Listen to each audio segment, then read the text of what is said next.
Las tablas del suelo bajo los pies descalzos de Tobias Whitlock irradiaban calor como piedra calentada por el sol, aunque fuera de su cabaña. El invierno de Wyoming se mantenía a 18 grados bajo cero. Silas Peaton se quedó en la puerta, boquiabierto, viendo a su vecino caminar cómodamente en mangas de camisa por un suelo que debería haber estado completamente congelado. Antes de sumergirnos en la historia, cuéntanos desde dónde nos estás viendo. Y si historias como esta te conmueven, pulsa el botón de suscribirse, porque el episodio de mañana es aún más increíble que este. Era el año 1842. El territorio de Wyoming se extendía salvaje e implacable por una tierra que no vería la condición de estado hasta 48 años después. Los hombres y mujeres que se establecieron allí comprendían el trato que habían hecho. La libertad y las oportunidades tenían un precio. El aislamiento, el peligro y unos inviernos que mataban con metódica eficacia. Tobias Whitlock había aceptado estas condiciones cuando reclamó sus 160 acres a lo largo de los afluentes del río Sweetwater en la primavera de 1839. Entonces tenía 28 años y acababa de casarse con Catherine, la hija de un ministro de Pensilvania, que había elegido las penurias de la frontera en lugar de las comodidades del este. Construyeron su cabaña ese primer verano utilizando las técnicas que Tobias había aprendido de su padre en Virginia. La estructura era sólida para los estándares de la frontera. Troncos de pino ponderosa, tallados con precisión en las esquinas y unidos con arcilla y musgo para sellarlos contra el viento. La cabaña medía 16 pies por 20 pies y tenía una chimenea de piedra que Tobias había construido con rocas del río y mortero de arcilla. Una única puerta daba al sur. Dos pequeñas ventanas cubiertas con papel aceitado en invierno dejaban entrar la luz durante los meses de verano. El techo estaba cubierto con tejas de madera lo suficientemente gruesas como para proteger de la nieve y la lluvia. En el interior, Catherine había creado un hogar. Un somier de cuerda sostenía un colchón relleno de hierba de la pradera. Las estanterías cubrían una pared y albergaban sus modestas posesiones. Cerca de la chimenea había una mesa que Tobias había construido con tablones cortados. 3 sillas, porque en 1841 eran 3. Gideon llegó en marzo de 1840, un niño sano con el pelo oscuro de su madre. Meredith le siguió en septiembre de 1841, más pequeña pero igual de fuerte. La cabaña que había parecido espaciosa para 2 adultos ahora albergaba los sonidos de los niños, los olores de la cocina, las pruebas acumuladas de una familia que construía una vida en un país salvaje. Tobias trabajaba duro.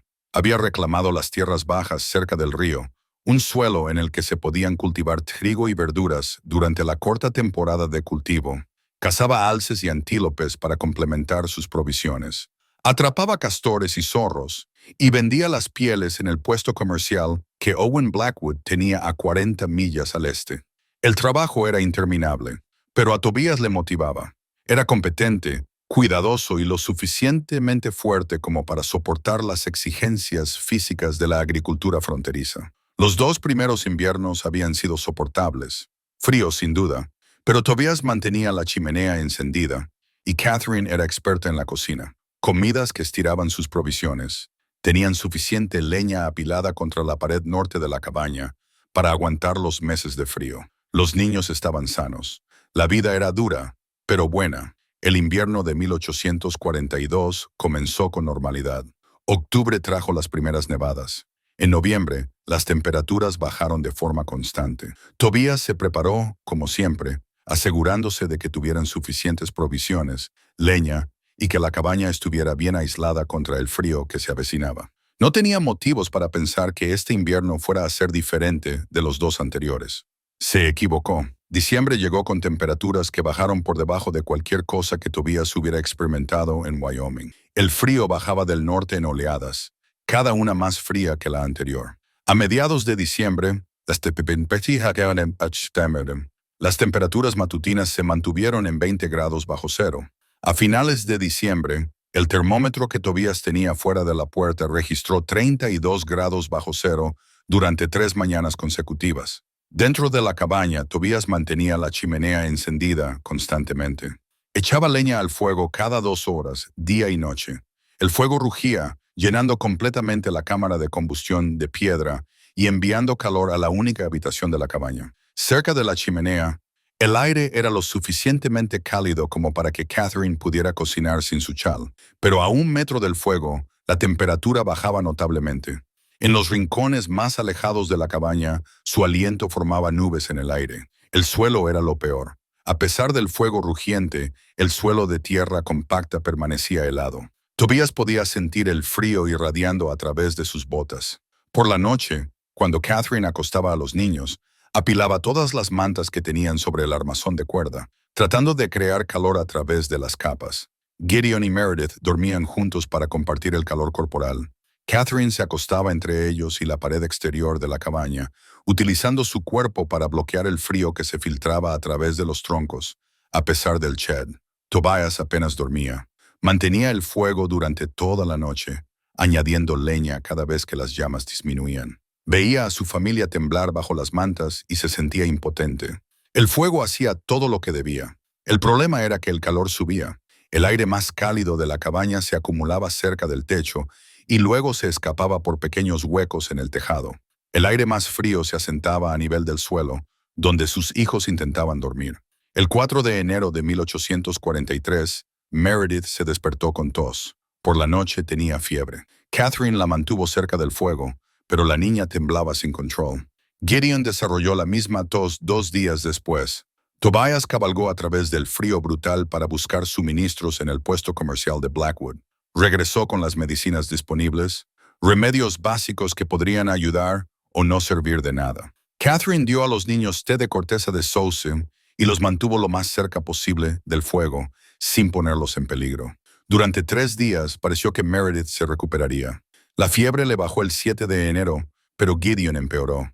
Su pequeño cuerpo no podía generar suficiente calor para combatir tanto la enfermedad como el frío implacable. Murió el 9 de enero de 1843, 4 días antes de cumplir 3 años. Meredith le siguió el 11 de enero.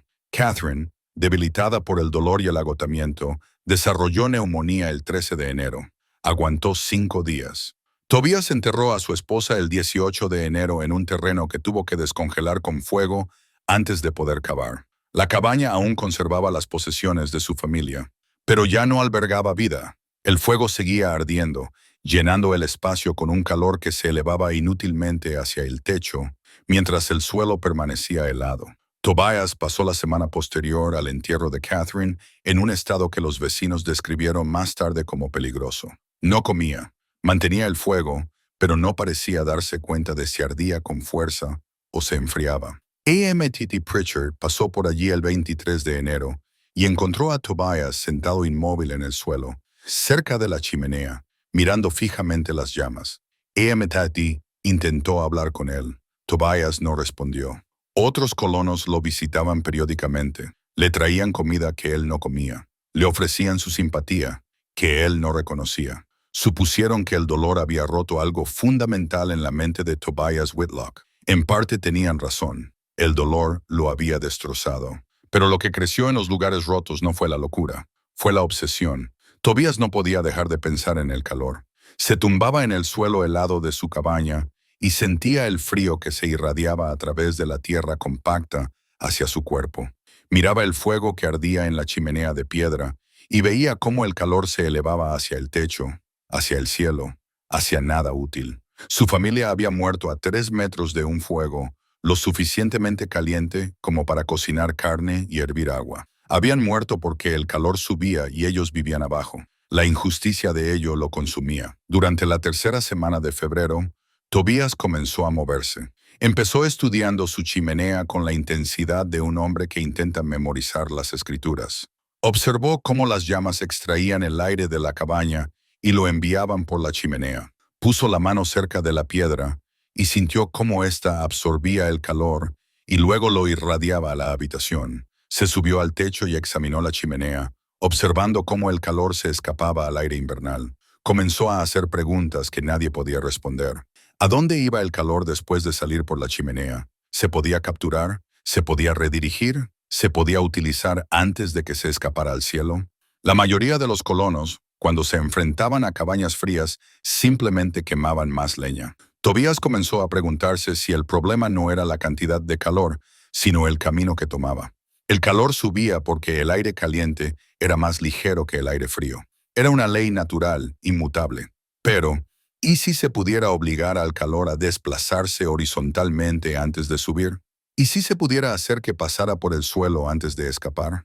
La idea se formó lentamente tras semanas de observación y reflexión. Tobías no tenía formación académica en física ni ingeniería. Solo sabía lo que había observado en sus 31 años de vida. Pero sabía que los hornos de ladrillos calentaban los ladrillos a nivel del suelo, haciendo que el aire caliente viajara a través de canales subterráneos antes de ventilarse. Sabía que los hornos de panadería se mantenían calientes durante horas, porque el calor se absorbía en las gruesas paredes antes de irradiarse hacia el exterior. Empezó a ver una solución. La primavera llegó tarde a Wyoming en 1843. La nieve se mantuvo durante todo el mes de marzo. El hielo del río no se rompió hasta mediados de abril. Tobías salió del invierno como un hombre que despierta de la fiebre, más delgado y más duro que antes. Trabajó su tierra con eficiencia mecánica, plantando trigo y verduras, no porque le importara la cosecha, sino porque la supervivencia lo requería. Su mente estaba en otra parte. A principios de mayo, cabalgó hacia el este hasta un asentamiento cerca de Fort Laram, donde un hombre llamado Jacob Stern dirigía una fábrica de ladrillos. Stern había emigrado de Pensilvania 2 años antes y había traído consigo sus conocimientos sobre la producción comercial de ladrillos. Su horno era el único en un radio de 200 millas. Tobias llegó a la fábrica de Stern un martes por la mañana y le preguntó si podía ver cómo funcionaba el horno. Stern, acostumbrado a la curiosidad de los colonos que nunca habían visto cómo se fabricaban los ladrillos, accedió. Lo que Stern esperaba eran unas pocas horas de observación casual. Lo que obtuvo fueron 3 días completos de estudio intenso. Tobias lo observó todo. Observó cómo Stern cargaba los ladrillos húmedos en la cámara del horno. Estudió el diseño de la cámara de combustión, fijándose en cómo entraban las llamas por un extremo. Prestó especial atención al sistema de conductos subterráneos del horno. El horno era básicamente una gran cúpula de ladrillo. Debajo de esta cúpula, Stern había construido unos conductos que transportaban el calor desde la cámara de combustión a través de todo el suelo del horno antes de ventilarlo a través de una chimenea en el extremo opuesto. El principio era sencillo, pero eficaz. El aire caliente y el humo, en lugar de ascender directamente, se veían obligados a desplazarse horizontalmente a través de túneles de ladrillo. A medida que el calor se desplazaba, calentaba los ladrillos desde abajo. Cuando los gases de escape llegaban a la chimenea de salida, gran parte de su calor se había transferido a la estructura del horno y a los ladrillos del interior. Tobías hizo algunas preguntas. ¿Qué anchura tenían los canales subterráneos? 20 centímetros, respondió Stern. ¿A qué profundidad estaban enterrados? 15 por debajo del suelo del horno. ¿Qué impedía que los canales se derrumbaran? Estaban construidos con ladrillos abovedados en forma de arco que sostenían la tierra de arriba. ¿Cuánto tiempo seguía irradiando calor el suelo del horno después de que se apagara el fuego? ¿Horas? A veces, un día entero si la cocción había sido lo suficientemente caliente. ¿El sistema requería un fuego constante para mantener el calor? No, explicó Stern. Una buena cocción mantenía el horno lo suficientemente caliente como para secar ladrillos durante 2 días. El calor almacenado en los ladrillos y la tierra se liberaba lentamente. Tobías pasó el tercer día simplemente sentado junto al horno, observando cómo se movía el calor a través del sistema de Stern. Colocó la mano sobre el suelo del horno y sintió el calor que irradiaba hacia arriba. Examinó la chimenea de salida y observó que el humo salía mucho más frío que el de un fuego normal. Tobias abandonó la fábrica de ladrillos de Stern con una teoría en mente. El calor podía ser forzado a viajar horizontalmente a través de canales subterráneos. El calor que viajaba a través de esos canales calentaría la tierra y cualquier estructura situada encima de ella. El calor que calentaba el suelo se irradiaría hacia arriba, hacia el espacio habitable. El principio era sólido. La pregunta era si podía adaptarse del horno de ladrillos a las cabañas de la frontera. A mediados de junio, Tobias hizo su viaje anual a St. Louis para vender las pieles que había cazado durante la primavera. El viaje duraba 3 semanas a caballo, siguiendo los senderos establecidos hacia el este a través de las llanuras. La mayoría de los tramperos esperaban con ansias llegar a Saint Louis para beber, jugar y gastar sus ganancias en entretenimiento. Tobias tenía otras prioridades. Pasó su primer día en la ciudad localizando todas las panaderías, fundiciones y operaciones industriales que utilizaban fuego para la fabricación. Se presentó como un colono interesado en los métodos de calefacción. La mayoría de los operadores pensaron que sus preguntas eran extrañas, pero inofensivas. Un panadero alemán llamado Otto Kessler le mostró a Tobias sus hornos de pan, que utilizaban un diseño traído de Baviera. Los hornos tenían paredes gruesas de ladrillo y un sistema de suelo en el que el calor de la cámara de combustión se desplazaba a través de canales situados debajo de la superficie de cocción antes de salir. Kessler explicó que este diseño le permitía encender el horno una vez por la mañana temprano y hornear pan durante todo el día con el calor residual. El suelo permanecía caliente entre 8 y 10 horas después de que el fuego se apagara. Tobias examinó cuidadosamente la construcción del horno. Observó cómo Kessler había construido los canales subterráneos utilizando ladrillos refractarios dispuestos en forma de curva. Los canales tenían aproximadamente 25 centímetros de ancho y 30 centímetros de profundidad. Las juntas estaban selladas con mortero de arcilla.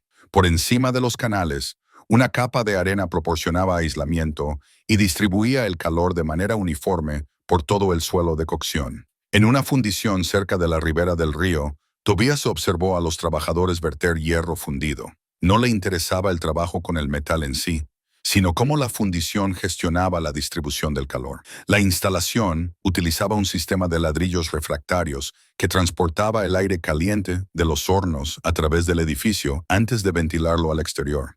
Un capataz explicó que este calor residual capturado mantenía toda la fundición caliente durante el invierno. El sistema requería una ingeniería cuidadosa para evitar el retroceso del aire y garantizar un flujo de aire adecuado. Tobias preguntó por el diámetro de las tuberías, los cálculos del flujo de aire y las proporciones de la altura de las chimeneas. El capataz, impresionado por las preguntas, esbozó los principios básicos en una pizarra. El aire caliente asciende, pero puede canalizarse horizontalmente si el camino está despejado y el punto de salida es más alto que el de entrada. Los canales más anchos mueven más aire, pero pierden calor más rápidamente. Los canales más estrechos retienen el calor, pero pueden obstruirse con cenizas o condensación. Tobias pasó 2 semanas en Saint Louis estudiando los sistemas de calefacción con la intensidad de un estudiante universitario. Llenó un pequeño diario con bocetos y notas. Midió los diámetros de las tuberías y las profundidades de los canales. Preguntó sobre los materiales, los métodos de construcción y los puntos débiles. La gente pensaba que era raro, este delgado pionero obsesionado con los hornos y las gripe, pero respondían a sus preguntas. Cuando Tobias se marchó de San Luis en a principios de julio, llevaba consigo suministros que otros tramperos habrían considerado un derroche. Había comprado 30 secciones de tubería de drenaje de arcilla cocida, cada una de 2 pies de largo y 6 pulgadas de diámetro. Compró bandas de hierro diseñadas para la construcción de barriles. Adquirió 2 sacos de cal para mortero. Compró un pequeño fuelle y un juego de herramientas de albañilería. El coste total consumió la mayor parte de las ganancias de la venta de pieles. Otros tramperos que regresaban a las montañas vieron sus caballos de carga y bromearon diciendo que Whitlock había perdido por completo la cabeza. Tobias regresó a su cabaña de Wyoming a finales de julio de 1843. El trigo que había plantado en mayo le llegaba a la altura de las rodillas. El huerto mostraba un crecimiento prometedor. Su cabaña, vacía de familia, esperaba tal y como la había dejado. Descargó sus provisiones y apiló cuidadosamente las secciones de tubería de arcilla dentro de la cabaña. Silas Piton se detuvo a la mañana siguiente. Piton era el vecino más cercano de Tobias, con una granja a 3 millas al sur. Era un hombre corpulento, de risa fácil y igualmente rápido a la hora de ofrecer opiniones sobre asuntos que no comprendía del todo. Había venido a dar la bienvenida a Tobias y a ver qué provisiones había comprado en San Luis. Cuando Piton vio las pipas de arcilla apiladas contra la pared de la cabaña, su expresión pasó de la curiosidad amistosa a la preocupación. Cogió una de las secciones de la pipa y la giró entre sus manos. «Son tuberías de drenaje», dijo. «¿Qué vas a drenar?» Tobías estaba cortando correas de cuero para sujetar su silla de montar. No levantó la vista. No voy a drenar nada. Petón esperó una explicación más detallada. Al no obtenerla, insistió con la pregunta. Entonces, ¿por qué has comprado 30 secciones de tubería de drenaje? Voy a instalarlas bajo el suelo de mi cabaña, dijo Tobías, para trasladar el calor de la chimenea. Petón lo miró fijamente. ¿Vas a excavar el suelo? Tobías asintió. ¿Y enterrar tubos debajo? Sí. ¿Para transportar el calor? Sí. Petón dejó el trozo de tubo con cuidado. Habló despacio, como se habla a alguien que sufre de mareo por el sol. Tobías, el calor sube. Todo el mundo lo sabe. No puedes hacer que el calor se desplace a través de tuberías subterráneas. Simplemente subirá y se escapará. Esa es la cuestión. Tobías dijo, el calor sube pero primero se puede canalizar. Si obligo al aire caliente de mi chimenea a desplazarse a través de tuberías bajo el suelo antes de salir por la chimenea, las tuberías y la tierra que las rodea absorberán el calor. Ese calor se irradiará hacia arriba a través del suelo. Petón negó con la cabeza. Así no es como funciona el calor. Estás malgastando dinero y tiempo en una locura. El dolor ha nublado tu juicio. Tobías siguió trabajando en sus correas de cuero. Su voz se mantuvo tranquila. He visto sistemas como este en San Luis. Funcionan. Las panaderías los utilizan. Las fundiciones los utilizan. Las fábricas de ladrillos los utilizan. Tú no estás horneando pan, dijo Petón, alzando la voz. Estás intentando calentar una cabaña. Eso es diferente. El principio es el mismo, respondió Tobías. Petón se marchó frustrado. En cuestión de días, la noticia se extendió por la dispersa comunidad de colonos. Tobias Whitlock, enloquecido por la pérdida de su familia, planeaba arrancar el suelo de su cabaña y enterrar tuberías de drenaje debajo. La historia crecía con cada repetición. Algunas versiones afirmaban que creía que podía calentar toda su cabaña con una sola vela. Otras sugerían que estaba construyendo una elaborada tumba para su esposa e hijos debajo del suelo de la cabaña. M.T.T. Pritchard fue a ver a Tobias a principios de agosto. Lo encontró midiendo el interior de la cabaña y haciendo marcas en el suelo con carbón.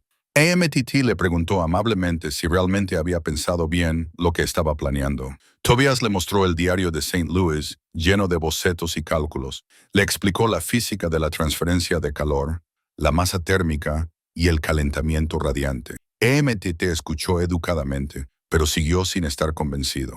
Incluso si funciona, dijo, pasarás meses construyendo algo que podría darte unos suelos ligeramente más cálidos. ¿Vale la pena destruir tu cabaña por eso?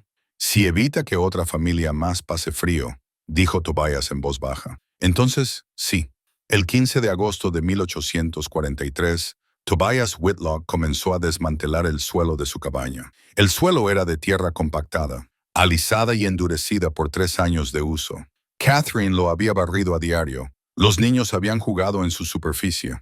Para los vecinos que observaban desde la distancia, el acto de arrancarlo parecía una profanación. Tobías comenzó por la chimenea, utilizó un martillo para romper la superficie endurecida y luego una pala para retirar la tierra suelta. Su plan requería un canal principal que fuera desde la chimenea a lo largo de la cabaña hasta una chimenea secundaria que construiría en la pared opuesta.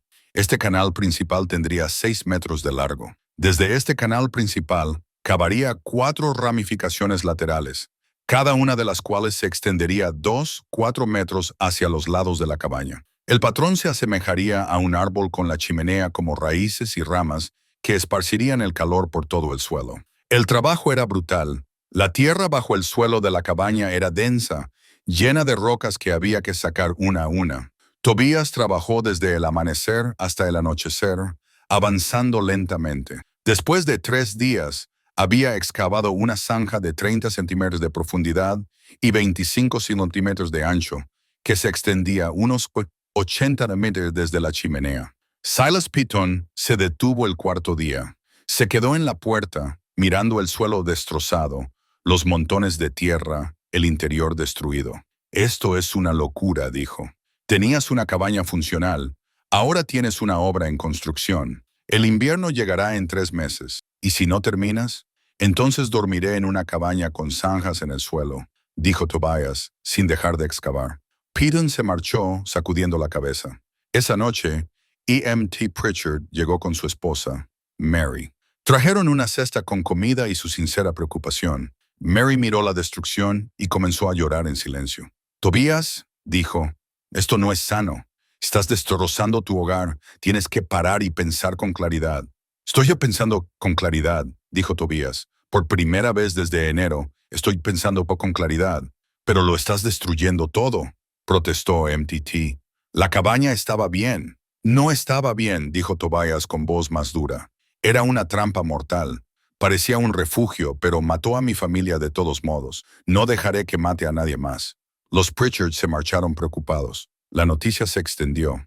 Los colonos comenzaron a usar el nombre de Tobias como ejemplo aleccionador.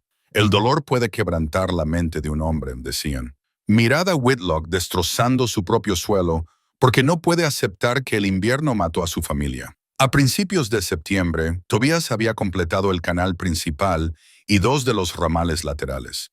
Su cabaña parecía un campo de batalla. Había montones de tierra por todas partes. Las zanjas cruzaban el suelo. La estructura seguía siendo sólida, pero el interior era un caos. A Tobías no le importaba lo que pensaran los demás. Tenía cálculos que seguir y un sistema que construir. Las burlas no significaban nada en comparación con el trabajo.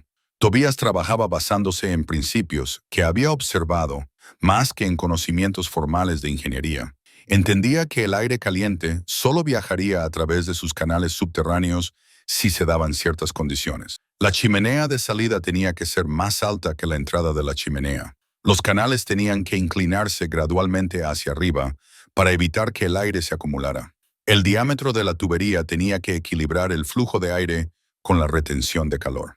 Si era demasiado ancho, el calor se escaparía antes de calentar la tierra. Si era demasiado estrecho, el sistema se ahogaría con su propio humo.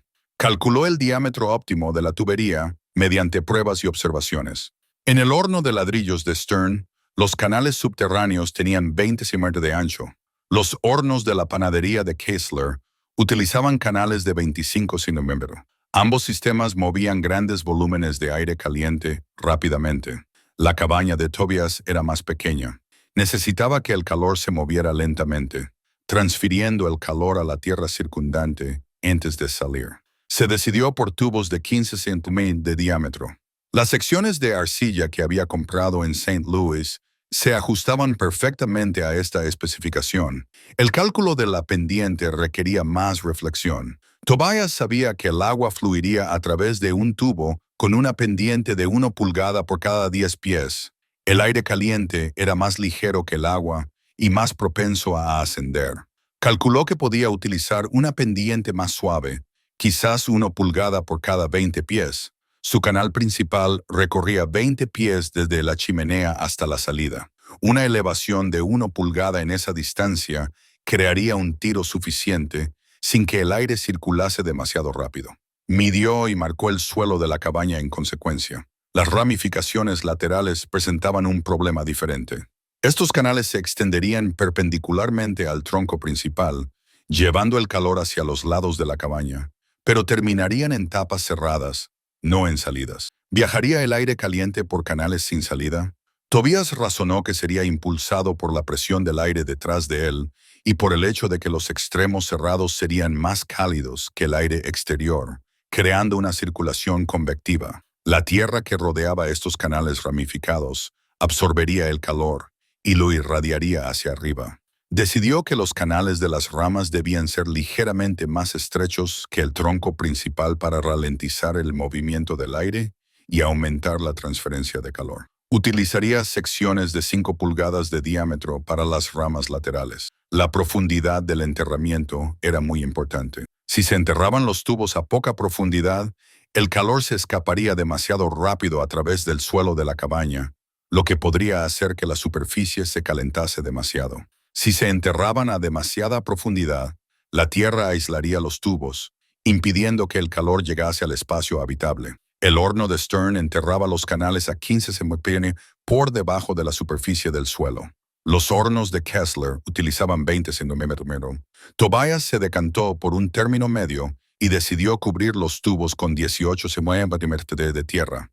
De este modo, la parte superior de los tubos quedaría a 33 centímetros por debajo de la superficie original del suelo, teniendo en cuenta el diámetro de 15 centímetros de los tubos.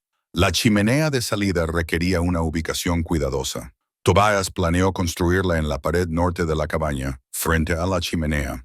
La parte superior de la chimenea se elevaría 3 pies por encima de la línea del tejado, creando tiro. La base se conectaría al canal subterráneo principal. Entre la salida subterránea y la chimenea sobre el suelo, construiría un conducto vertical de piedra similar al de la chimenea, pero más estrecho. Esbozó estos cálculos en su diario. Los dibujos eran rudimentarios, pero funcionales. No tenía formación oficial, pero entendía los principios lo suficientemente bien como para construir algo que funcionara. Quedaba por demostrar si funcionaría. A mediados de septiembre, Tobias había excavado las 5 zanjas. El canal principal iba en línea recta desde la chimenea hasta la pared norte. 4 ramificaciones laterales se extendían perpendicularmente, 2 a cada lado del tronco principal, espaciadas para distribuir el calor de manera uniforme por el suelo de la cabaña. Las zanjas parecían un mapa rudimentario de venas que se extendían por la tierra. Cada zanja medía 25 centímetros de ancho en la parte superior y se estrechaba hasta 20 en la parte inferior. La profundidad variaba según sus cálculos de pendiente, oscilando entre 30 centímetros en el extremo de la chimenea y 33 centímetros en la ubicación de la salida de la chimenea. La tierra extraída de estas zanjas llenaba una esquina de su cabaña en una enorme pila. Tobias utilizaría esta tierra más tarde para rellenar. Antes de instalar las tuberías, Tobias se ocupó del drenaje. Los canales subterráneos que transportaban el humo caliente producirían condensación al entrar en contacto el aire caliente con la tierra fría. El agua se acumularía dentro de las tuberías y necesitaría un lugar por donde salir. Si se acumulaba, bloquearía el flujo de aire o se congelaría durante el invierno, destruyendo el sistema. La solución de Tobias fue elegante. Cavó pequeños sumideros en el punto más bajo de cada rama lateral, que se extendían 6 pulgadas más allá del suelo del canal principal. Estos sumideros recogerían la condensación, permitiendo que se filtrara en la tierra en lugar de llenar las tuberías. En el canal principal, creó una suave pendiente continua que drenaría cualquier humedad hacia la chimenea de salida, donde podría evaporarse. Recubrió el fondo de cada zanja con una capa de 5 centímetros de arena gruesa. La arena tenía múltiples funciones. Proporcionaba una base nivelada para las tuberías, permitía el drenaje y ayudaba a distribuir el calor de manera uniforme. Había transportado la arena desde el lecho de un arroyo a 3 kilómetros de distancia, llevándola en bolsas de cuero. 3 viajes. La instalación de las tuberías requería precisión. Cada sección de arcilla medía 2 pies de largo, con una junta de enchufe en un extremo y una espiga cónica en el otro. Las secciones se encajaban entre sí, insertando la espiga en el enchufe de la sección anterior. Tobias comenzó por la chimenea.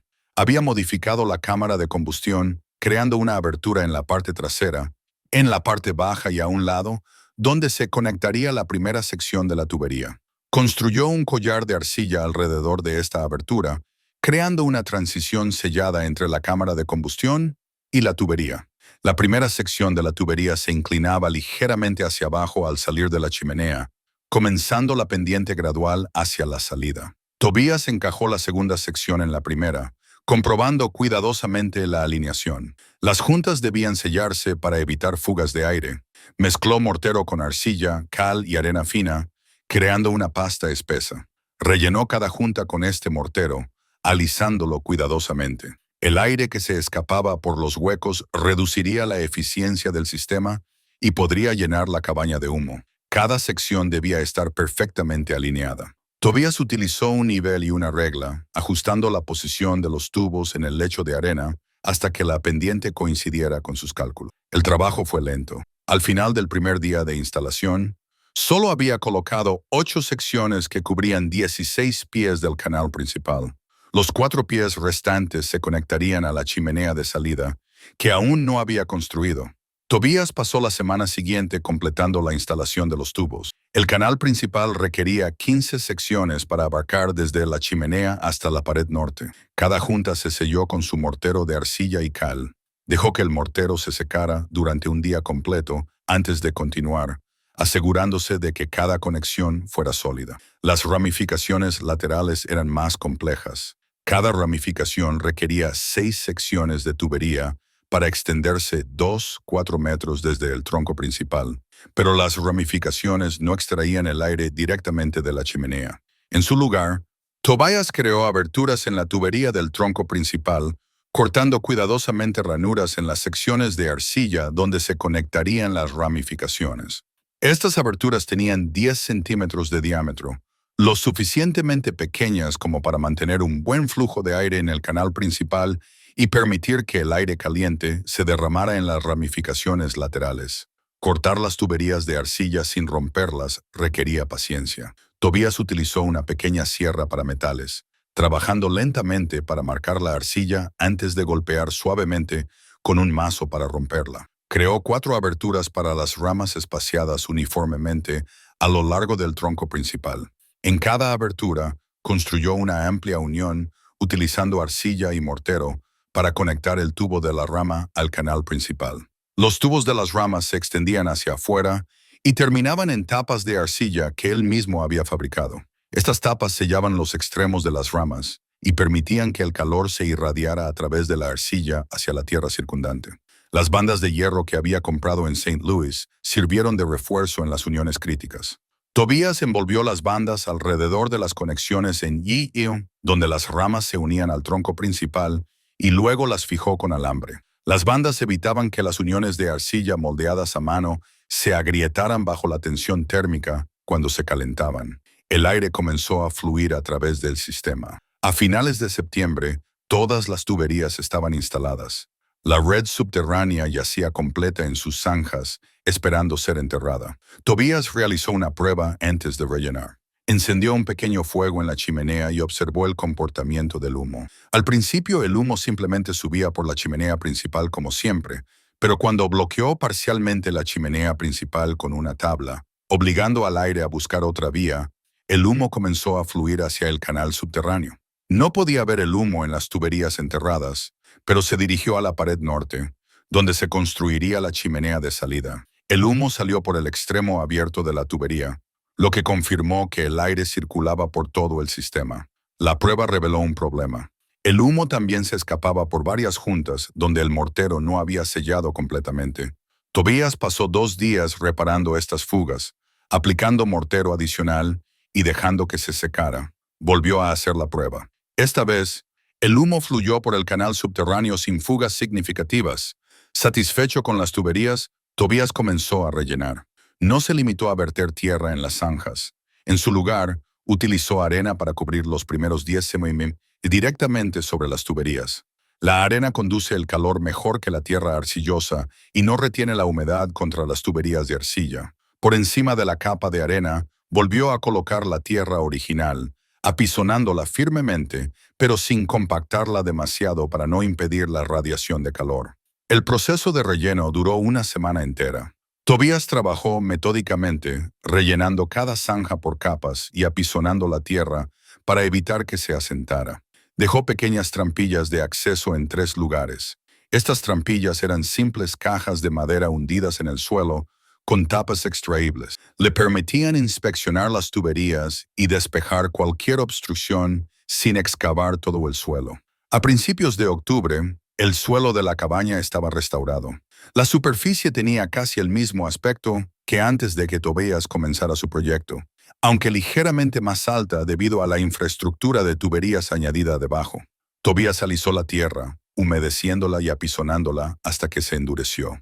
Consideró la posibilidad de instalar tablones de madera en todo el suelo, pero inicialmente decidió no hacerlo. Quería observar cómo se irradiaba el calor a través de la tierra desnuda antes de añadir otra capa. Quedaba por construir la chimenea de salida. Esta estructura llevaría el humo del canal subterráneo a través del techo y al aire libre. Tobias recogió piedras del lecho del arroyo y comenzó la construcción de la pared norte de la cabaña. Construyó la base de la chimenea alrededor de la salida de la tubería, creando una cámara sellada por donde entraría el humo subterráneo antes de ascender.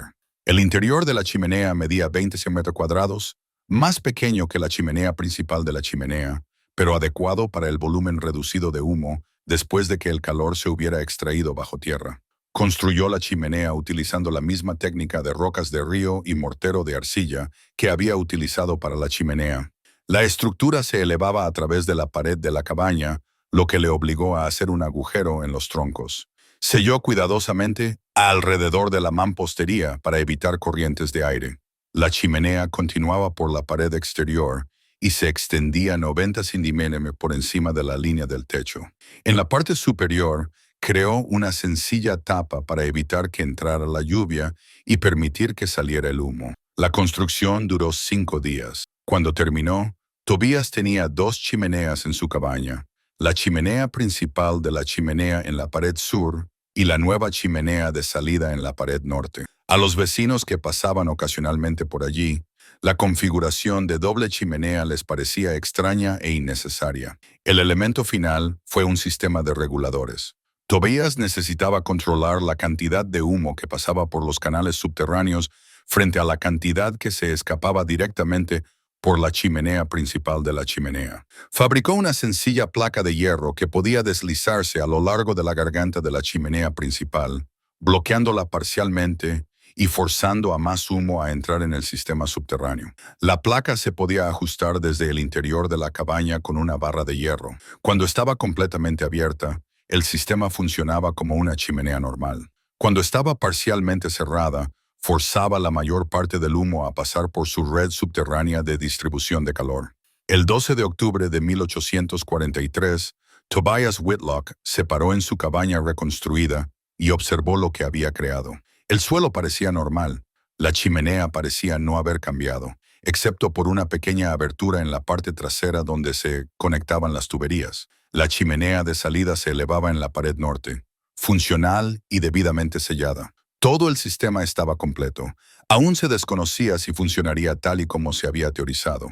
El 13 de octubre amaneció frío y despejado.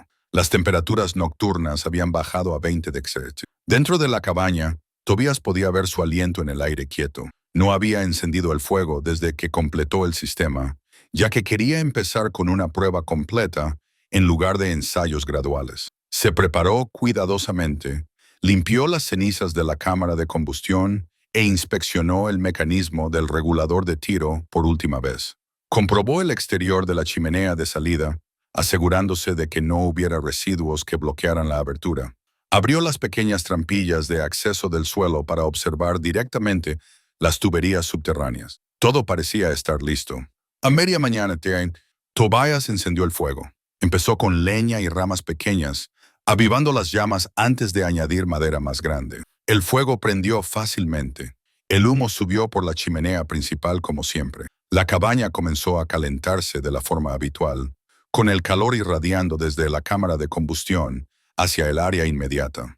Tobías esperó hasta que el fuego ardiera con fuerza y de forma constante.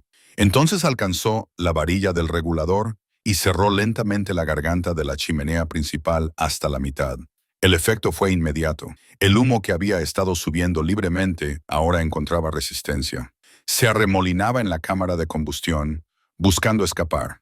En cuestión de segundos, el humo comenzó a fluir a través de la abertura en la parte posterior de la cámara de combustión, entrando en el sistema de tuberías subterráneas. Tobías se dirigió a la primera trampilla de acceso y miró hacia abajo. Podía ver el calor brillar en el aire sobre la tubería enterrada. No podía ver el humo moviéndose a través de las secciones de arcilla, pero podía oír un suave sonido de aire caliente viajando a través del canal.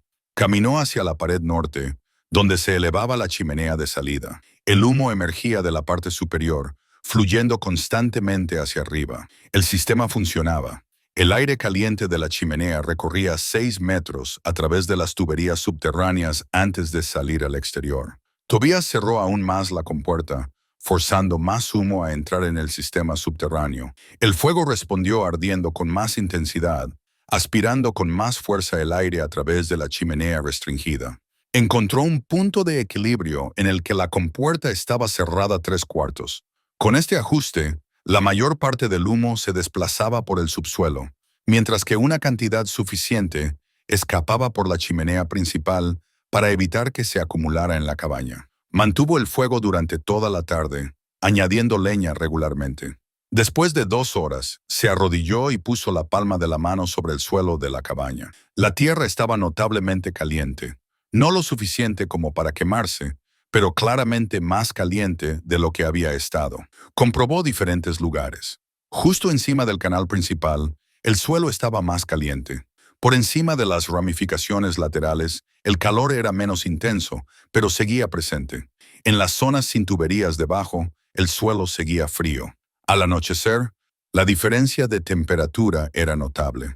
Tobias caminó descalzo por el suelo y pudo seguir el trazado de las tuberías subterráneas solo con el tacto. Donde pasaban las tuberías, la tierra irradiaba un calor suave. Sus pies, que normalmente estarían fríos en el suelo helado, estaban cómodos. Dejó que el fuego ardiera durante toda la noche, manteniendo un calor constante. Por la mañana del 14 de octubre, el suelo de la cabaña se había convertido en una superficie de calefacción radiante. El calor que subía desde abajo cambió el perfil de temperatura de toda la cabaña. En lugar de acumularse cerca del techo, el calor comenzaba a nivel del suelo y llenaba el espacio de manera uniforme. Noviembre trajo el primer frío intenso. Las temperaturas bajaron a unos 10 degrees por la noche y solo subieron a unos 0 degrees durante el día. Nevaba ligeramente de forma intermitente. Los colonos de todo el territorio comenzaron sus preparativos anuales para el invierno, almacenando leña y sellando las cabañas contra las corrientes de aire. Tobías mantuvo su sistema de calefacción subterránea, aprendiendo sus características a través del uso diario. Descubrió que el sistema respondía lentamente a los cambios. Cuando encendía el fuego, el suelo no se calentaba inmediatamente. El calor tardaba entre 30 y 40 minutos en viajar a través de las tuberías y saturar la tierra circundante. Pero una vez calentado, el suelo retenía el calor durante horas. Podía dejar que el fuego se apagara hasta convertirse en brasas a la hora de acostarse y el suelo permanecería caliente hasta la mañana siguiente. Aprendió a manejar el regulador. Si lo cerraba completamente, se creaba demasiada contrapresión y la cabaña se llenaba de humo. Si lo abría completamente, el calor subía por la chimenea principal, lo que frustraba el propósito del sistema. El ajuste óptimo era cerrarlo aproximadamente un 70%, lo que obligaba a la mayor parte del aire de salida a pasar por debajo del suelo, al tiempo que se mantenía una corriente de aire adecuada para que el fuego ardiera limpiamente. El consumo de leña fue menor que en inviernos anteriores.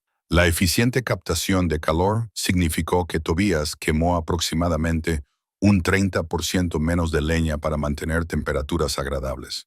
El calor que antes se escapaba por la chimenea ahora calentaba su espacio vital. A principios de diciembre, se había corrido la voz de que el extraño sistema de calefacción de Tobías aparentemente funcionaba. Los colonos que se habían burlado de él ahora expresaban una cautelosa curiosidad. Algunos se detuvieron para ver la configuración de la chimenea doble y hacer preguntas. Tobías explicó los principios de buena gana, pero no presionó a nadie para que adoptara sus métodos. Diciembre trajo un clima más frío. A mediados de mes, las temperaturas nocturnas alcanzaban regularmente 0 grados o menos. Fue entonces cuando se hizo evidente el verdadero valor del sistema. Las demás cabañas requerían un mantenimiento constante del fuego. Los colonos se despertaban varias veces por noche para añadir leña, luchando por mantener la temperatura interior por encima de 0. Sus suelos permanecían completamente helados. Los niños dormían con varias capas de ropa bajo montones de mantas. La cabaña de Tobías era otra historia. Mantenía un fuego moderado, nada excesivo. Las tuberías subterráneas distribuían el calor por todo el suelo. La tierra calentada irradiaba calor hacia arriba continuamente. La temperatura interior de la cabaña se mantenía estable entre 15 y 18 degrees. El suelo se mantenía entre 21 y 24 degrees, lo suficientemente cálido como para caminar cómodamente sin botas. Podía dormir toda la noche sin tener que cuidar el fuego. La masa térmica del sistema conservaba el calor durante 6 u 8 horas después de que las llamas se convirtieran en brasas. Los fuegos matutinos eran más pequeños, lo justo para reponer el calor en lugar de combatir el frío extremo desde 0. El 18 de diciembre, la temperatura bajó a 15 grados bajo 0 durante la noche. Tobías se despertó en una cabaña que se sentía cómoda. Caminó descalzo hasta la chimenea y encendió un pequeño fuego.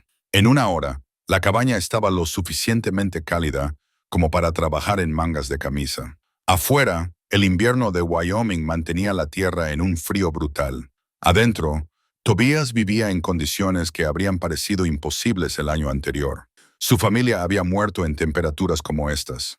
Ahora, sobrevivía cómodamente utilizando principios que ellos nunca habían conocido. Silas Piton llegó a la cabaña de Tobias el 20 de diciembre. La visita era aparentemente una visita de vecindad durante el duro invierno, pero la verdadera motivación de Piton era la curiosidad.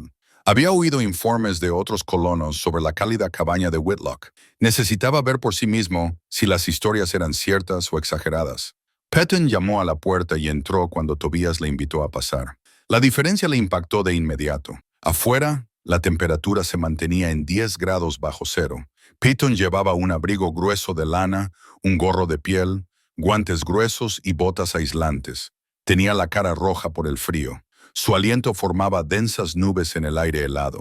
Dentro de la cabaña de Tobias, el aire era lo suficientemente cálido como para resultar agradable. Los ojos de Piton se acostumbraron a la penumbra interior. Vio a Tobias de pie junto a la mesa, vestido solo con una camisa de algodón y pantalones de trabajo de lona, sin abrigo ni manta sobre los hombros. Y lo más sorprendente era que Tobias estaba descalzo.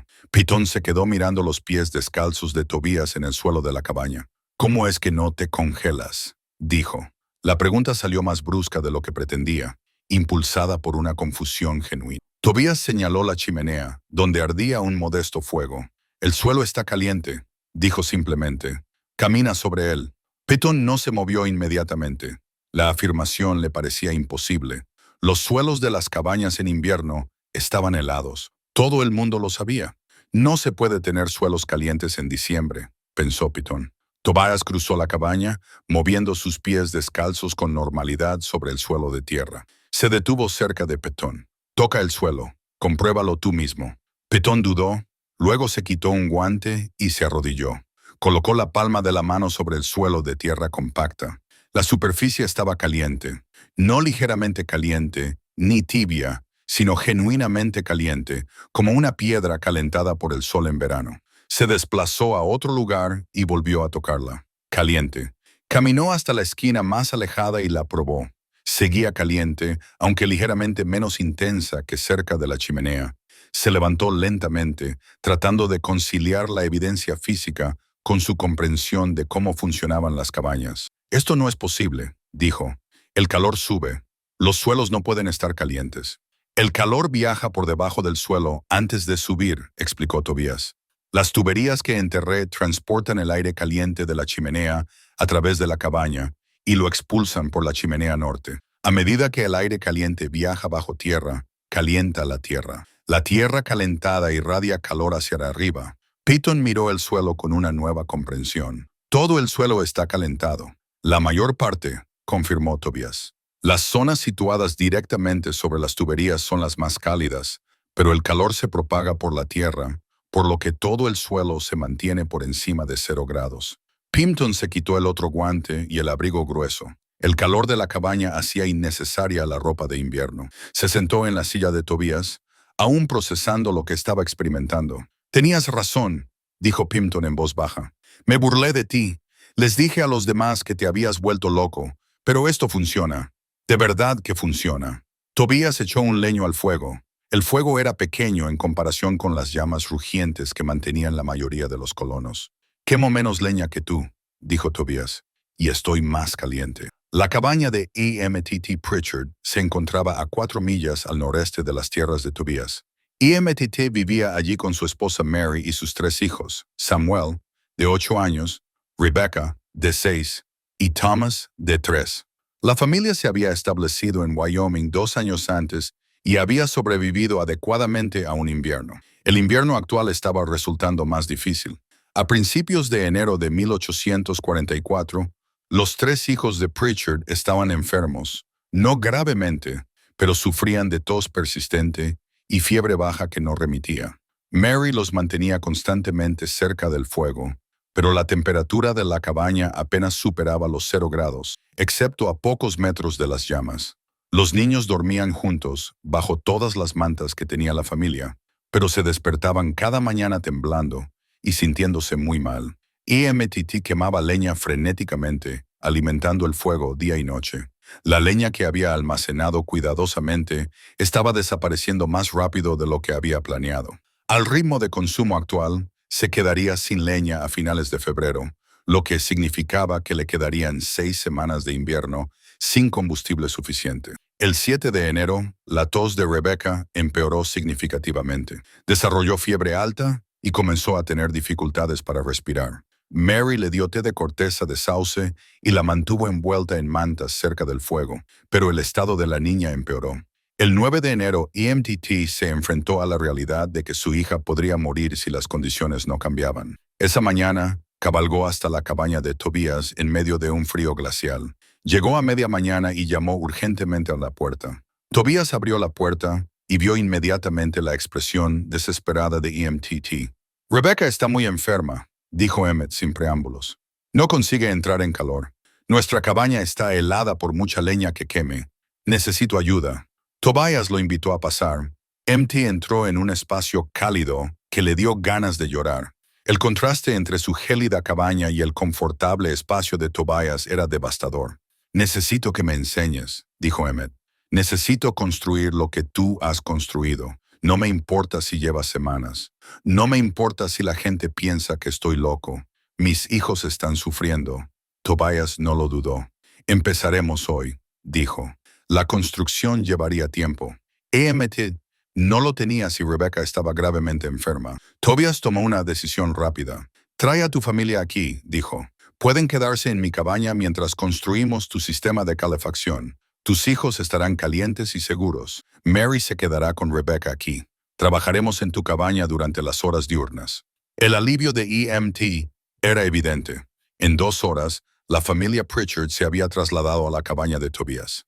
Mary acomodó a los niños cerca de la chimenea de Tobias, extendiendo mantas sobre el suelo caliente. Los niños, acostumbrados a dormir en el suelo helado, se quedaron asombrados por la superficie calentada. La respiración de Rebecca se alivió casi de inmediato en el aire más cálido. Tobias y Emmett fueron a la cabaña de los Pritchard y comenzaron a planificar. La estructura era similar a la de Tobias, ligeramente más pequeña, de 4,27 metros por 5,49 metros. Tobias esbozó un diseño de tuberías adaptado al tamaño reducido. Un canal principal y 3 ramificaciones laterales. Necesitarían menos tuberías, pero se aplicarían los mismos principios.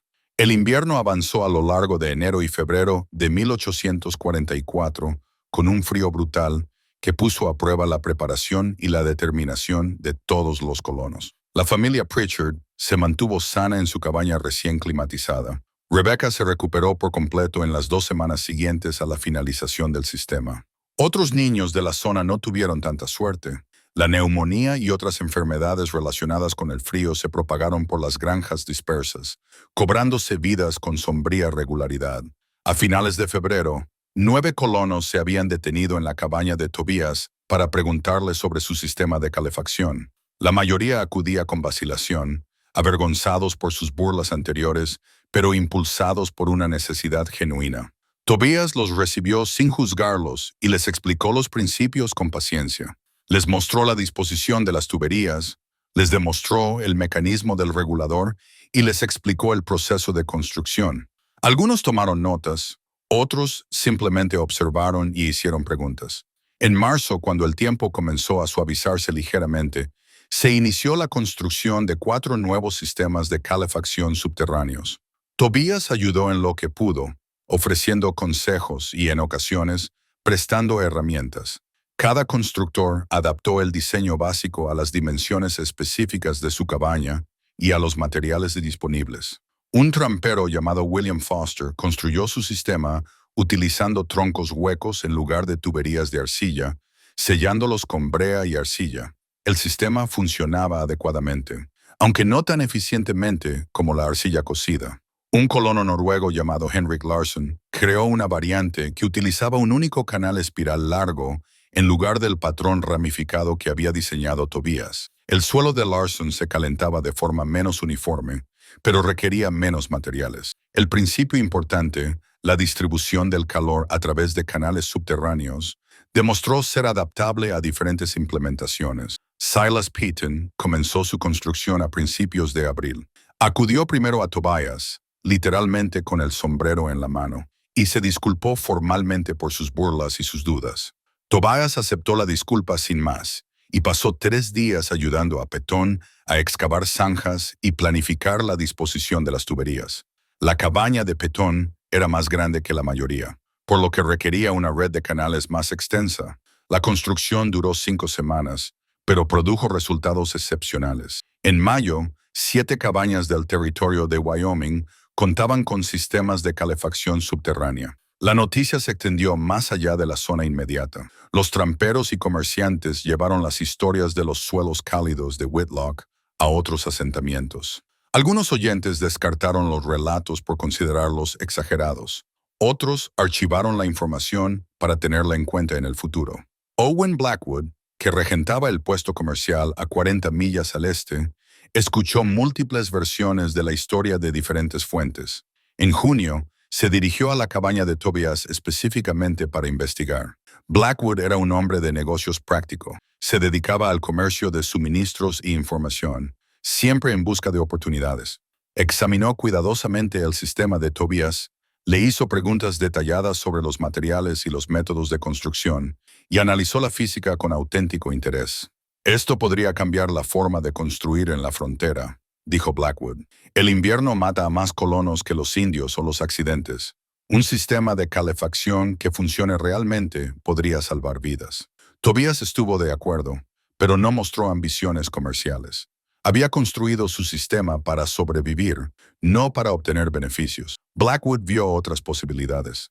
Cuando regresó a su puesto comercial, comenzó a almacenar tuberías de drenaje de arcilla, cal para mortero y bandas de refuerzo de hierro. Creó una sencilla hoja de instrucciones basada en el diseño de Tobias y la ofreció gratuitamente a cualquier persona interesada. El puesto comercial de Owen Blackwood prestaba servicio a los colonos en un radio de 200 millas. Tramperos, granjeros y viajeros se detenían allí para abastecerse, obtener información y, en ocasiones, asistencia médica. Blackwood había gestionado el puesto durante 12 años y entendía la economía de la frontera. Los productos que resolvían problemas reales se vendían bien. Los lujos, no. Los sistemas de calefacción subterránea resolvían un problema real. En el verano de 1844, Blackwood había comprometido un capital significativo para apoyar su construcción. Encargó 200 secciones de tuberías de drenaje de arcilla a un fabricante de St. Louis. Almacenó cal, bandas de hierro y herramientas de albañilería. Formó a sus 2 empleados para que respondieran a preguntas básicas sobre el diseño y la instalación del sistema. Cuando los colonos llegaban en busca de suministros para la construcción de cabañas estándar, Blackwood les hablaba de los sistemas de calefacción. Les mostraba la hoja de instrucciones y les explicaba las ventajas. Cabañas más cálidas, menor consumo de leña, mejores resultados de salud para los niños. Algunos colonos se mostraban escépticos, otros se convencían gracias a los testimonios de quienes ya habían instalado los sistemas. Blackwood no insistía mucho, simplemente ponía a su disposición la información y los materiales. En otoño de 1844, 17 cabañas de todo el territorio tenían sistemas de calefacción subterráneos terminados o en construcción. El número creció gracias al boca a boca y a las demostraciones prácticas. Los colonos que visitaban las cabañas con calefacción se convencían. Los que pasaban el invierno en cabañas tradicionales heladas mientras sus vecinos estaban cómodos, a menudo comenzaban la construcción la primavera siguiente. Los sistemas no se adoptaron de forma generalizada. Muchos colonos carecían del tiempo, los materiales o los conocimientos necesarios para excavar los suelos e instalar las tuberías. Algunos seguían mostrándose escépticos a pesar de las pruebas. Otros simplemente aceptaban las cabañas frías como una dificultad inevitable de la frontera. Pero una minoría significativa reconoció su valor y se comprometió con el esfuerzo de construcción. Blackwood comenzó a ofrecer asistencia para la instalación a cambio de una tarifa. Contrató a 2 hombres que habían construido sistemas para sus propias cabañas para que trabajaran como consultores durante los meses de invierno, cuando escaseaba el trabajo. Estos hombres viajaban a las granjas, ayudaban a planificar la disposición de las tuberías, colaboraban en la excavación y se aseguraban de que la instalación fuera correcta. El servicio costaba $20. Era caro para los estándares de la frontera, pero merecía la pena para las familias que carecían de experiencia en construcción. Gracias a este servicio de consultoría, se construyeron otros 30 sistemas entre 1845 y 1846. La instalación se extendió más allá de Wyoming, a los territorios de Montana y Idaho. Se desarrollaron variaciones basadas en los materiales locales y las preferencias de los constructores. Algunos utilizaban canales de piedra en lugar de tuberías de arcilla.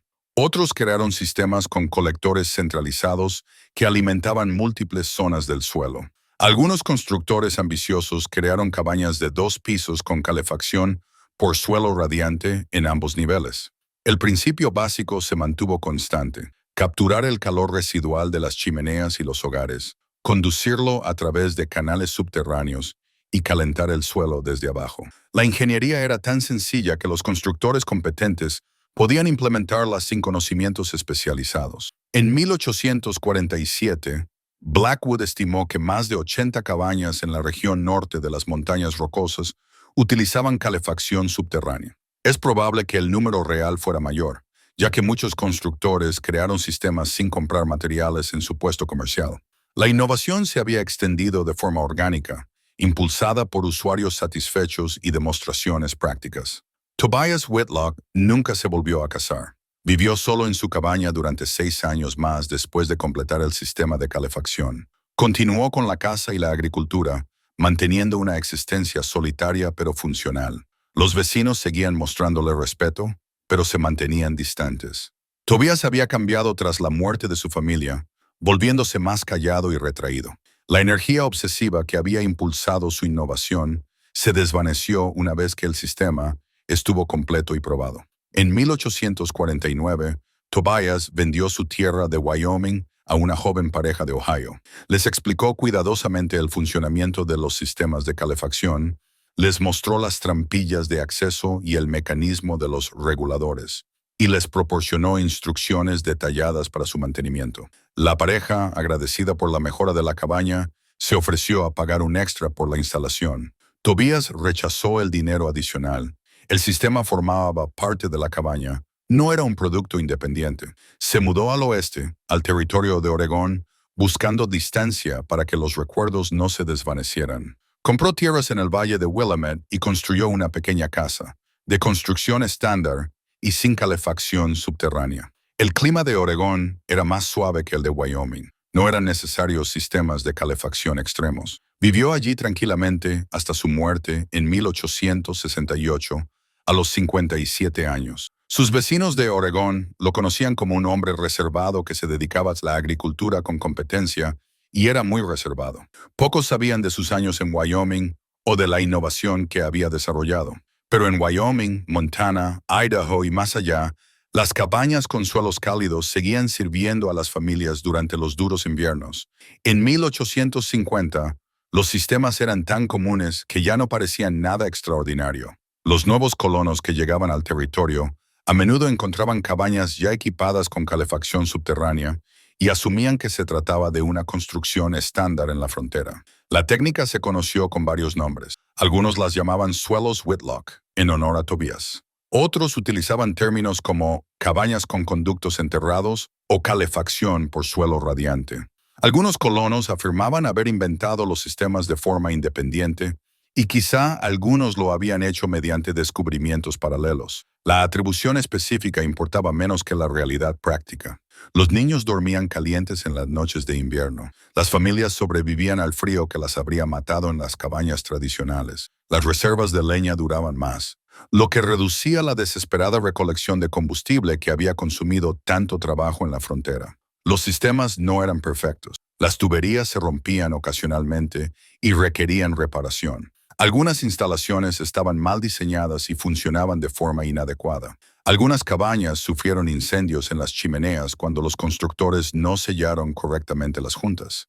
Pero, en general, la innovación tuvo éxito. Resolvió un problema real utilizando los materiales disponibles y la ingeniería práctica. Se difundió a través de la demostración más que del marketing. Salvó vidas durante varias décadas de colonización de la frontera. Los historiadores modernos que examinan los registros de las granjas señalan un descenso cuantificable de la mortalidad invernal en las regiones donde se adoptaron los sistemas de calefacción subterránea. El efecto no fue lo suficientemente dramático como para ser evidente en los asentamientos individuales, pero se mostró claramente en los datos agregados de todos los territorios. Las familias que vivían en cabañas con calefacción experimentaron aproximadamente un 30% menos de muertes relacionadas con el frío que las que vivían en estructuras tradicionales. La innovación acabó quedando obsoleta. En la década de 1870, las estufas de hierro fabricadas estaban ampliamente disponibles y proporcionaban una calefacción más eficiente que los sistemas basados en chimeneas.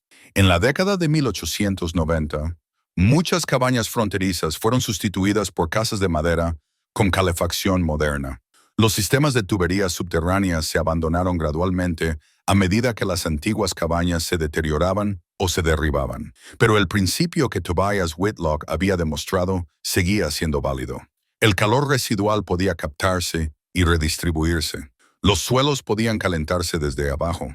La ingeniería inteligente podía resolver problemas que parecían inevitables. El legado no estaba en monumentos o registros escritos. Existía en suelos cálidos que mantenían vivas a las familias durante inviernos que de otro modo las habrían matado.